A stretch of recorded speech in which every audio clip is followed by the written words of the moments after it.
Hello ladies and gentlemen, I am Yusril and it's been 1 week since Star Trek Online Legacy of Romulus went live. The servers have more or less stabilised, the Tribbles have been rounded up, and I've got my first Romulan up to level 50, so this seemed like a good moment to take stock and do a review of the game in general. First question then, what is STO? Well, the short answer is exactly what it says on the tin. Cryptic have taken the Star Trek universe, the TV series, most of the films, and a lot of the novels, and used that as the basis for an online game set in the main timeline. So the Abrams movies haven't happened, Spock is missing presumed dead, and Romulus rather than Vulcan went boom. They've also advanced the timeline about 30 years on from the era of Next Generation, Deep Space Nine and Voyager, with the various plotlines starting out in 2409 as the Klingons and the Federation are at war, again, the Romulans are having internal squabbles, again, and the Borg are back, yeah it's Tuesday. Behind all of this there are a couple of puppet master races pulling the strings, again, in preparation for their conquest of the known galaxy, in one case, again, definitely Tuesday, but we'll come back to that. Character creation and customization are, to put it mildly, comprehensive. Beyond the basics of 3 factions, Federation, Klingon, Romulan, 3 classes, science, tactical and engineering, and usually gender, there are about 24 races, each with their own perks, and the appearance customization is quite frankly ridiculous. Besides a customizer that allows you to tweak just about every proportion on your character, and yes, that includes chest size, Cryptic have put almost every Starfleet uniform ever seen into the game, including one-episode wonders like the Mirror Universe uniforms, although they have missed out a couple of minor variants like the warship Voyager and high-collared Yesterday's Enterprise tunics. You will have to pay for quite a few of them, but some are available from the start, and Cryptic also added a few of their own, which don't look too bad at all. Needless to say, uniform colours can also be customised, and a creative player will have a lot of fun. Even the serious looking gentleman I saw running around in a rather dapper purple and green suit a few days ago. It's a little more limited on the other factions, mostly for lack of reference material, but it's still a great deal more impressive than most other MMOs I've played. This visual customization also extends to the various ships you'll be captaining. While the basic shape of each class, and just about every major class of starship gets a look in, is fairly fixed in order to keep the parts compatible and avoid clipping issues, you can usually mix and match parts within a class. Some ships only have the one mesh available, and it's actually noticeable and rather disappointing when it happens. Then tweak the hull material, the windows and the paint job to create something, well, if not unique then certainly rare, before christening it with a suitably inspiring name, or suitably groan-inducing one depending on your inclination and the opinion of those around you. Certain names from canon are reserved of course, with Enterprise being the most obvious, but there's still a lot of flexibility for players to name a ship as they desire. Graphically, oh, just watch the screen, but please take note that neither I nor Cryptic will take any responsibility for damage you cause by drooling on your keyboard. Space is both really big and really pretty. The game's soundscape is similarly well done. You can, in most circumstances, identify what weapons are being used purely from sound. The various sound effects from the shows, such as the cloaking device and the warp drive's distinctive spinning up, are present and correct, and the music, despite being mostly original as far as I can tell, does a good job of complementing the game without being too intrusive. Normally in an MMO I listen to the music for a bit, go, that's nice, and then switch it off so it isn't obscuring the sound effects. Haven't done that here. The gameplay itself splits into 2. Half the game is set at the starship level, and half is at the more personal away team level, and these play very differently to the point that they're almost separate games. The space side of things is Star Trek Online's standout feature, and very much one of its selling points. You have a fair amount of control over your ship, while pitch is limited to plus or minus 75 degrees and there's no roll to help keep things oriented. You have full yaw and throttle control, along with the ability to tweak power settings, boosting weapons, shields or auxiliary systems as needed. You also have access to various triggered abilities via action bars a la World of Warcraft or Anarchy Online, which run the gamut of special attacks, manoeuvres and repairs. While it's not as deep as the classic Starfleet Command series, and there's a great deal of similarity in the feel, which is no bad thing. It is faster, more accessible, and works in 3 dimensions as opposed to 2, which was an abstraction that the SFC series had to make to keep anything manageable. On the ground, things are more conventional. The traditional FPS types are here in various forms, as are triggered abilities. The ground game can be played in either a relatively fast-moving WoW style, characters often feel fragile compared to World of Warcraft despite having a Halo-style shield that will regenerate if you can go a few seconds without being hit. However, there are relatively few abilities on the ground compared to World of Warcraft, relatively little in the way of synergy and interplay, and the end result in this mode basically feels dumbed down. Or you can use what Cryptic call shooter mode. This pretty much works as advertised, with an FPS-style reticule controlling targeting, WASD controlling movement, and your actions bound to hotkeys and mouse buttons. It makes for a much more immediate and responsive control style compared to the traditional MMO mode, and it works much better with the relatively limited ability sets that you have on the ground, and the emphasis that the game places on cover, flanking, and true line of sight. Seriously, if there is something solid between you and the enemy, they can't shoot you. There's no, oh, I can see your hitbox round the corner option. On a more meta level, Cryptic made 2 major changes to the traditional MMO gameplay recipe with Star Trek Online. The first is that unlike most MMOs where the default gameplay has the player character on their own, in STO the player character usually has a starship's officers and crew backing them up. The crew are the basis for the duty officer system, which is almost a trading card game in nature, as you send them off on little assignments and then you get the results back several minutes, days, even hours later, depends on the mission. Sometimes they don't come back at all, which is a little disconcerting. But the bridge officers, the rest of the main cast if you will, play major roles. On the ground they will fill any slots not taken by a player, so that even when you're soloing, most of the time you'll have a party of 5 characters and a wide range of abilities available. In space, it's the bridge officers who provide the majority of the triggered abilities, even if it is the captain, i.e. the player, giving the orders. Oh, and they're just as customizable in appearance as your captain, plus their abilities can be retrained more or less to taste. This leads to the second major change Cryptic made, which was to blur the notion of character class. There are still 3 classes of captain, tactical being more or less DPS, science having a focus on healing and utility, and engineers being mostly tanking types, but the distinctions are not nearly as clear-cut as in, say, World of Warcraft or the Old Republic. On the ground, you've typically got an away team backing you up, each member of which is also tactical science or engineering, so in effect you're playing as a 5-man group even when you're playing solo. In space, things get even more complex, with the captains and officers bringing various triggered abilities to the fight, and then the ship determining which of those abilities are available along with the weapons fit, the ship's handling, its durability, in effect the overall fighting style. It's a testament to the designers that the whole thing hasn't just devolved into a confused mess, but has actually stayed reasonably coherent and allows players, in space at least, to take the role they prefer almost regardless of which class they picked for their captain. Moving on to story for a bit, all 3 factions have independent storylines up to a point, and this is the area that has most improved since launch. If you had turned off this game by the repeated kill 5 groups of enemies patrol missions, then the new missions will be a pleasant surprise. The writing, scenarios and objectives have come on a long way since 2010, to the extent that the old patrol missions, which are still there, just buried in the background, are now actually jarringly basic when you come across them.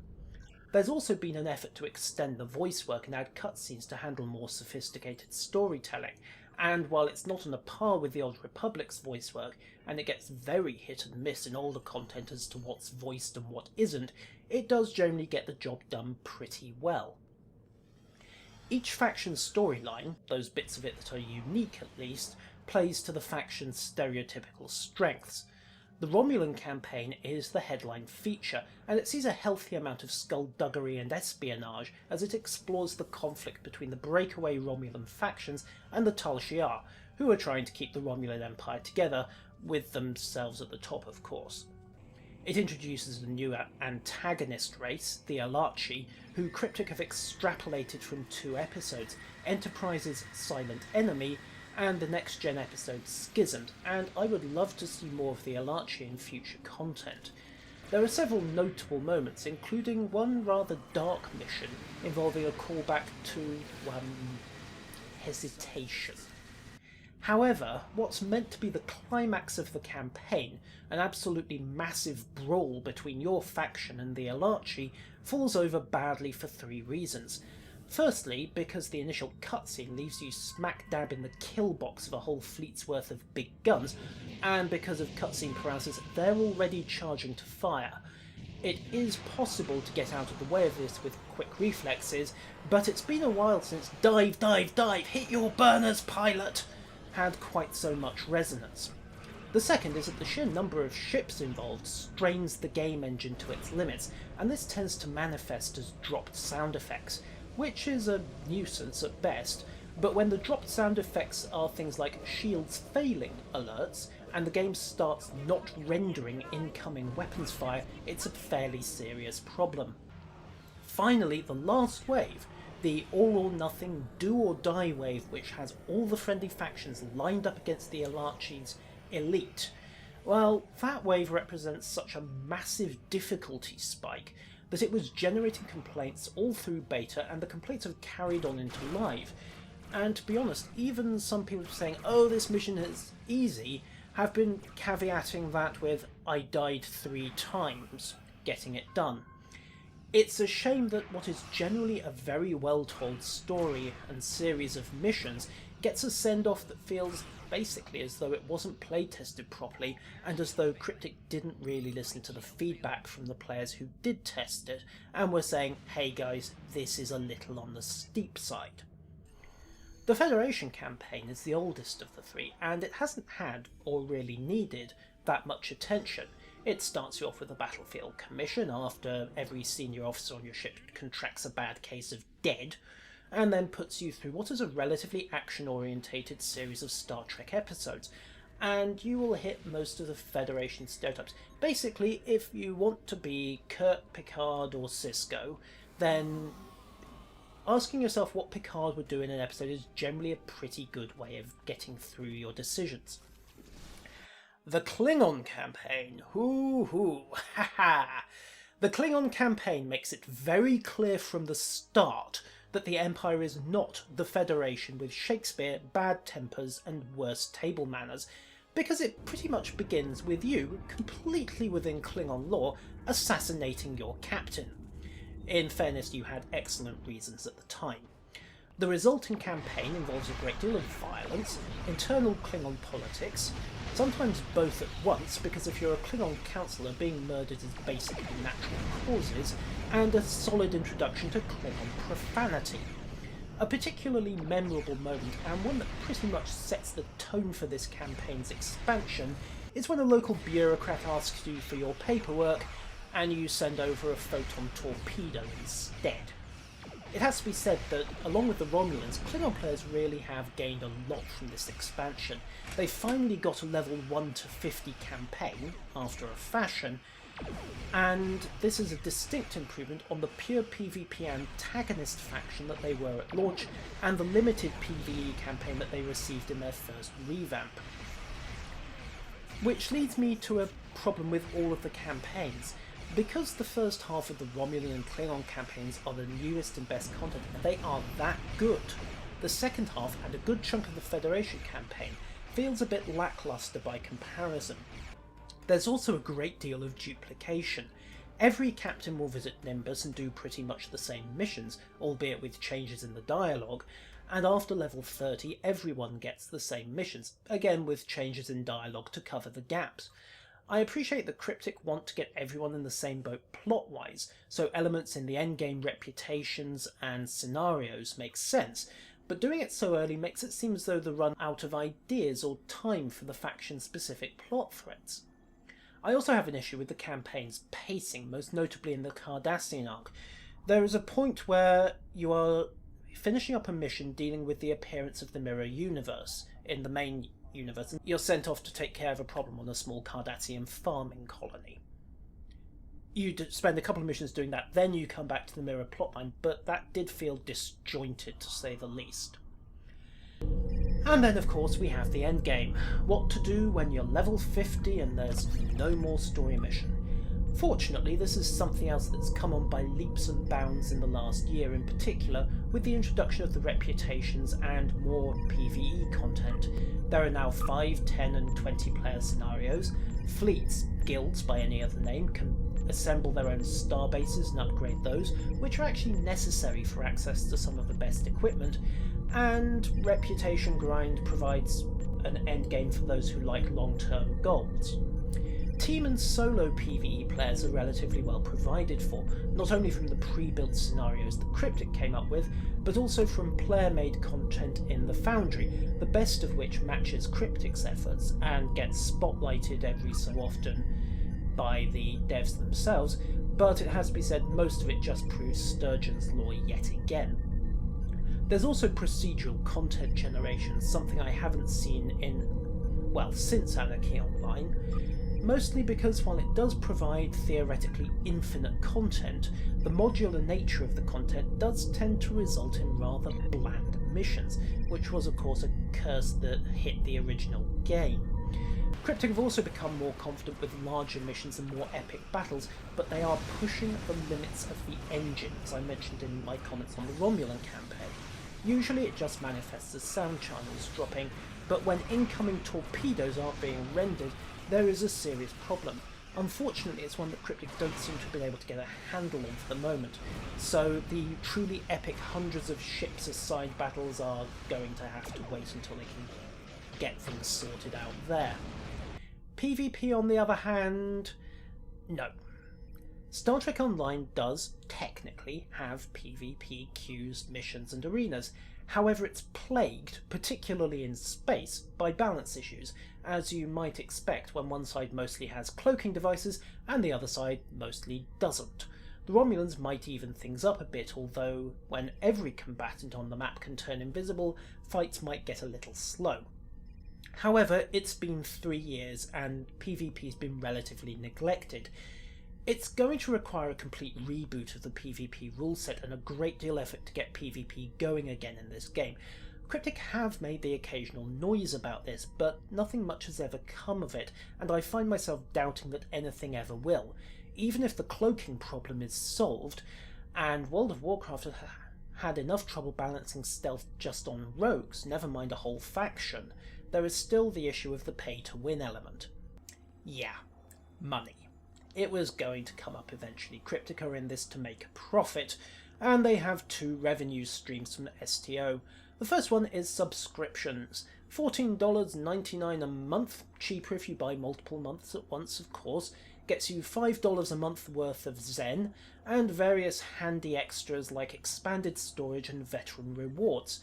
It's worth noting that, unlike some games, all of the missions, all of the story content, all of the scenarios can still be accessed by a free-to-play player. Their big money maker, however, is probably Zen. A note of explanation here. There are 3 major endgame currencies. Energy credits are the equivalent of gold in WoW. They're used for basic purchases and at the auction house analogue, in this case called the Exchange. The other 2 are dilithium, which is earnable at a maximum rate of 8,000 per day for most characters, and 17,000 every 2 days for players with more than 800 days subscribed, and Zen, which is the currency bought with hard cash, $1 getting you 100 Zen, more or less, and it's Zen that's used in the game's store. A lot of the items on sale are cosmetic, uniforms, non-combat pets and the like, but some of it is straight up buying in-game power, most notably the enhanced ships, which often come with enhanced stats and abilities that can't be had any other way. These were relatively innocuous to begin with. The Excelsior had an enhanced transwarp drive and a very slightly tweaked bridge layout, but there's been a steady power creep over the years, to the point where we now have the Vesta class, with a tweaked console loadout, auxiliary powered weapons, a hangar bay, and a special ability on top. There is a way around this, of course. Zen can be converted to dilithium and vice versa via an in-game currency exchange that actually sets its prices based on supply and demand. There are floor and ceiling prices, but that's as far as regulation goes, and the exchange rate's currently hovering around 130 dilithium to 1 Zen. So at the moment, most players can earn Zen at the rate of 61.53 Zen per character per day. Cryptic doesn't really care, of course, because someone's coughed up for the Zen, either by subscribing or by buying it outright. So, best case scenario there is, well, spend someone else's money, as opposed to yours. It's also worth noting their prices here. SOE in PlanetSide charge, what, $7 for a gun, $5 to $10 for cosmetics? Pocket money stuff. By contrast, if you want a top-of-the-line Starship hull in STO, that'll be $25 for the special abilities and a pretty good hull, and another $5 on top to upgrade the hull to absolute top-of-the-line if you don't want to cough up the energy credits to buy the module in question on the exchange. Flagship variants like the Odyssey, the New Enterprise, and the Vesta, which spread their abilities across a 3-set, well, you can buy the set for $50. Thank you very much. Yeah, Cryptic's prices are steep to say the least, and the notion that microtransactions should be small and not just leaving you choosing between a Starship and another AAA game, she does seem to have passed them by. Then there are the lockboxes. These are basically a lottery costing about $1 to $1.25 a time, with a chance of winning various handy bits and pieces such as unique crew members, cross-faction gear, enhanced equipment, and some very powerful ships as the jackpot. The initial controversy has settled. Some people on the boards were querying very loudly whether these boxes fall foul of local gambling laws, but like all gambling, the house always wins, even with the fairly powerful in and of themselves Lobi Crystal consolation prizes. According to StowWiki, the estimated chance of the jackpot ship, Cryptic have never released precise numbers on these boxes, so this is based on player observations, is about 0.5%. To put that into perspective, let's do a little crude maths. Probability of ship is estimated to be 0.005. Therefore, the probability that the lockbox will not give you the ship is 0.995. Assuming that the lockbox rolls are completely random and independent of each other, how many rolls are required for P ship to have a 95% chance of occurring at least once? Well, like all good probability questions, turn the question round. What are the odds of that not happening? How many consecutive probability not ship results have a cumulative chance of 5%? So probability not ship to the nth power is equal to 0.05, therefore 0.995 to the nth power is equal to 0.05. Turn that round, you get n is equal to log base 0.995 of 0.05, which gives you 597.64, or for practical terms, 598 lockboxes. Anyone fancy spending about $600 on a ship? With all of that, you probably expect me to hate this game, to have uninstalled it, to be ringing a bell and loudly proclaiming, unclean, unclean. But that's not the case. Let's summarise. Plus points. It's Star Trek, and the devs have been faithful to the source material, even obscure soft canon stuff like the Riansu novels and minor details in single episodes and video games. There's going to be something here for just about anyone with a liking for Trek. They've blurred the traditional class boundaries. They're using ship classes and AI party members to support the player, rather than just leaving you playing, yeah, it's a single player game, but hey, you can roll up with others if you want. They've brought in FPS mechanics to revitalise what would otherwise be a WoW clone on the ground. They've sped things up, they've streamlined them. They have basically blended up the most, for want of a better term, disconnected parts of a typical MMO interface and made it a lot more intuitive to use. The space mechanics likewise are very easy to use. Your basic controls are up, down, left, right, forwards, backwards, and your abilities, but you've still got a solid degree of depth, and it's very faithful to Star Trek space combat, whether it's a couple of heavy cruisers knocking 7 bells out of each other, or escorts birds of prey and Defiance zipping around with cannons and dodging all over the place. Graphically, it's very pretty to look at, sound-wise it's very nice to listen to, and the campaign stories, at their best, are on a par with some of the best Trek episodes produced. Not the very best Trek episodes, because the writers here, the devs here, are never going to match, for one thing, the budget, and for another, the skills of the actors involved. On the downside, well, it's Star Trek, and the devs have been faithful to the source material. Haters gonna hate now. What can I say? If you don't like Star Trek, you're not gonna like this game, no matter how good it is.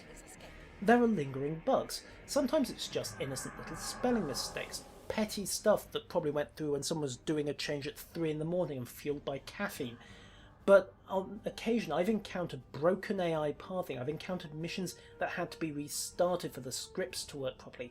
Now in fairness, Cryptic are generally pretty good about squashing this stuff on the test server, and when things get reported it gets taken care of, but it would be nice to think it didn't get onto live in the first place.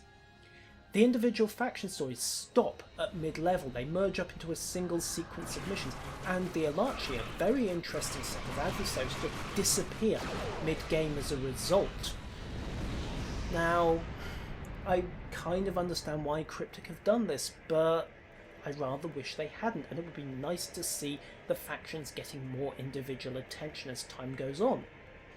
PvP is thoroughly broken and won't be fixed without a complete overhaul, since at least one of the problems, the cloaking device, is inherent to the Star Trek setting. I'm not sure it can be fixed, to be honest. It would certainly require a lot of work, and I'm not sure they wouldn't break something else to a similar degree along the way. I have my issues with Cryptic's business model, mainly their prices, especially since I caught myself deciding between a new ship in this game and actually just buying Crisis 3. I've complained about this before, and I'm going to keep complaining about it until Cryptic sit up and listen, or until I go hoarse, one or the other. Probably the second. The engine is good, but it can't quite cope with the largest scenarios. Yes, this usually just manifests as things like dropped sound effects, but when you get your ship splattered across the stars by an invisible torpedo, it gets very, very annoying. Cryptic have known about this for a while, the players have been saying about it for a while. There's been no movement. It's gotten a little better in places. The invisible Borg Uber torpedo happens less often than it did, but the engine is pushed to its limits in some scenarios, and it does need an upgrade if it's going to keep being asked to handle big battles. There is a creeping pay-to-win element in the game. Lockbox and paid-for ships are getting steadily more powerful as time goes on. Partly, again, this is inevitable. If you need people to buy the newest and shiniest ship, then the easy way to do it is to make it more powerful than what came before. Problem is, if you keep doing that and doing that and doing that, you end up with uber ships, especially if you don't up the level cap at some point to 55 or 60. And so far Cryptic haven't done this. But overall, the game still has faults, it still has problems, and if you're looking for space PvP, then I would definitely give this a miss. But if you want what is probably the best Star Trek Online game around, if you want what is probably the best Star Trek experience easily obtainable around, if you're looking for what is a pretty good free-to-play MMO with some very, very enjoyable and innovative ideas, then if you haven't played Star Trek Online, or if you left STO before, say, mid-2011, then Star Trek Online is well worth a look and well worth your time. And so, viewers, we come to the end. I have been Yusril. That was my opinion on Star Trek Online 1 week after the launch of the Legacy of Romulus, and if there's a next time, I'll see you then.